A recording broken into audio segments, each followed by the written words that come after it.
Okay. Hvis jeg nu begyndte at tale dansk, så ville I alle sammen tænke, hvad pokker er det, der foregår lige nu? Right? Except for maybe one person in the room. So, my name is Kristoffer. This is Leonard. We are from NetBooster, and what I just did was speak Danish on one big purpose, right? I was trying to trigger your attention because you've been here already for a day and a half. You're half asleep, you're on your phone, and something happens that you don't really get. And I got your attention. You're looking at me. Fantastic. This is what I wanted.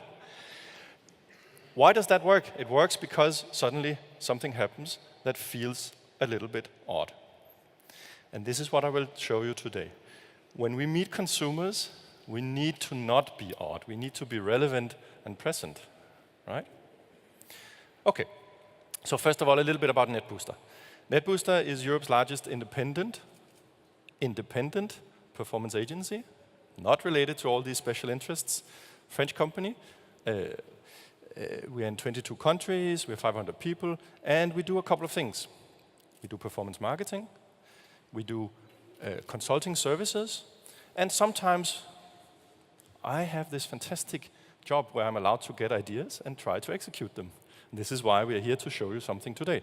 So what we are showing you is a little bit different from what you've seen until now, because it's a mix of a solution and a consulting service. We want to work with you if you like what you see, so come and discuss it, right? Okay, let me try and explain the problem I found. And to do that, I have to sit down and tell you a story, right? I have been doing serial entrepreneurship. I've started 5-6 companies. And now you in the back are wondering, what the f is he doing? I'm sharing a story with you. And that works best if I sit down and do it. During that process, I learned something. I learned that consumers want to be treated with respect and with relevance. And if we don't do that, we are out the door. That goes especially for your industry. Just like consumer goods, like sports goods or anything else. I pay attention when I have a need, right? So we've known for 30 years that markets are supposed to be dialogues. We're supposed to have a dialogue with the consumer. And yet, we shout at consumers. We show them the same thing that everybody sees. And I think we all realize that we hate this. So what I realized was, in your industry, you spend $6 billion a year on marketing. It's probably the biggest cost in your budgets, apart from salaries. And you don't really know what you get, because you don't have dialogues. You shout at people.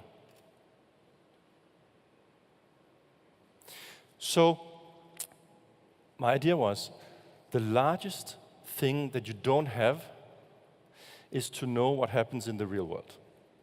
You have tons of data in your backend system. You're probably the industry with the largest amount of data captured about behaviors.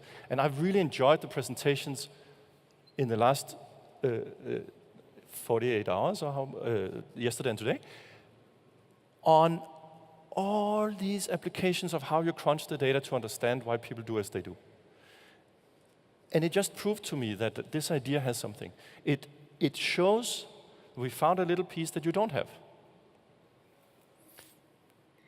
So with that, let me show you what that is about.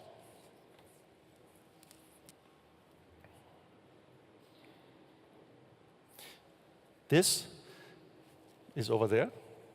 It's a 20 € computer called a Raspberry Pi. Do you know it? With that little computer, I can do something, and I can add one piece of data to the customer data that you use today, but you don't have it. There's a reason I put 2 antennae on that. The first antenna makes sure that it's online. The other antenna is the whole trick, plus the software that we built. It captures all your devices. So if we go to the next. This is what a typical customer journey looks like.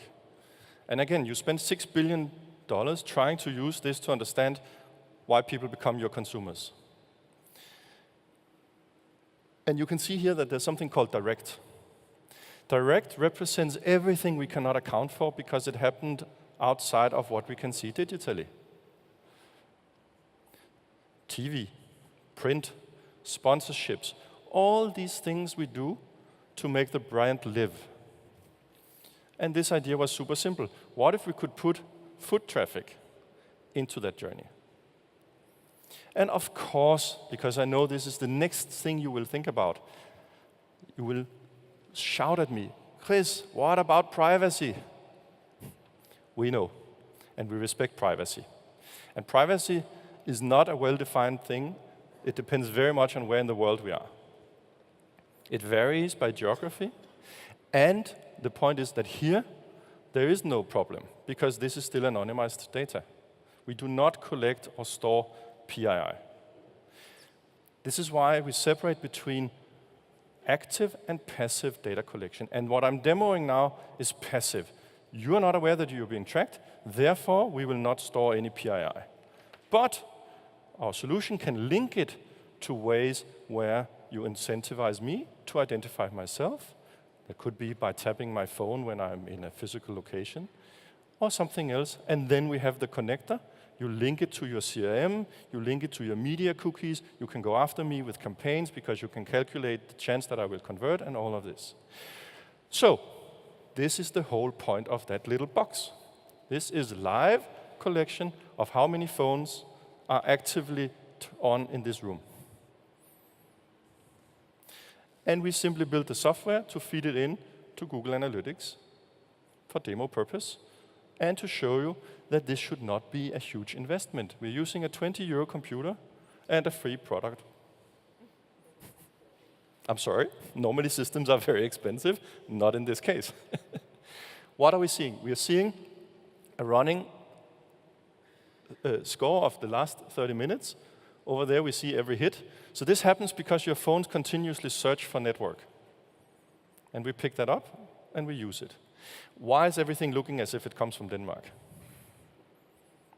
That's very simple. It's because I use my phone to create a connection that I'm sure always works, and my phone has a Danish IP number.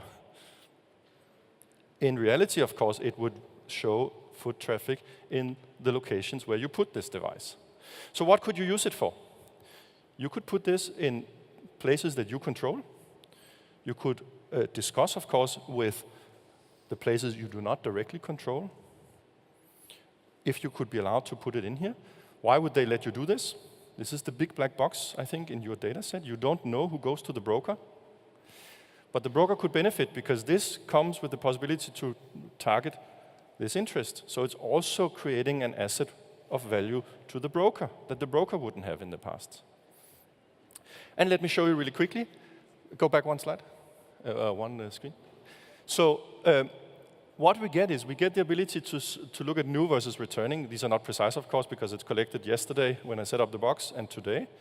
If we go to the next, and we get all these standard metrics from analytics about engagement and so forth. And if you go to the next one of the benefits of pushing it into analytics is that it gives us something in addition that we didn't have. So you already saw the geolocation, IP translated to a location, but you also get, and this is a statistically calculated, so not precise, measurement of gender, and if we go to the last one, demographic, so age, for example. I find that this is super useful because we can easily model this. We can model it against your sales. So we started doing this first in another industry where they spend a lot of money on TV, and we simply used it to correlate TV with physical location traffic.